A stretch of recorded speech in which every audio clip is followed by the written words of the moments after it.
مسلم league کاف کے سربراہ چودھری شجاعت حسین کی پرویز الہی سے ملاقات ہوئی۔ جیل میں ہونے والی اس اہم ملاقات کی تفصیلات جانتے ہیں اپنے نمائندے علی ناصر سے۔ جی علی ناصر، آگاہ کیجیے گا ملاقات کے حوالے سے۔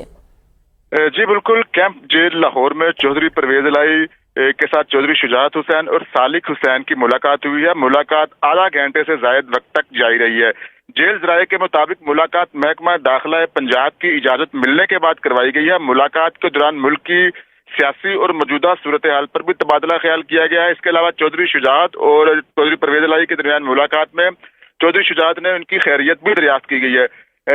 جیل ذرائع کا کہنا ہے کہ ملاقات ایڈمن بلاک میں کروائی گئی ہے، جس کے اندر چودھری شجاعت حسین نے چودھری پرویز الہی کی ایک تو خیریت دریافت کی اور اس کے علاوہ ملک کی سیاسی صورتحال پر بھی بات کی۔ اس ملاقات کے بعد مونس الہی کا بھی ٹویٹ سامنے آ گیا ہے۔ ان کا یہ کہنا ہے کہ ہماری پرویز الہی کے ساتھ کسی قسم کی کوئی ملاقات نہیں کروائی جا رہی اور نہ ہی ہمارے وکلاء کو، میری والدہ کو پرویز الہی کے ساتھ ملنے دیا جا رہا ہے، اور اب اس ملاقات کو کہا جائے گا کہ یہ خاندانی ملاقات کروائی گئی ہے۔ حالانکہ جو آئی جی پریزن تھا وہ خود چودھری شجاعت حسین کے گھر گیا ان کو لے کر پرویز الہی کے درمیان۔ بہت شکریہ محمد علی ناصر، ہمیں آگاہ کرے تھے۔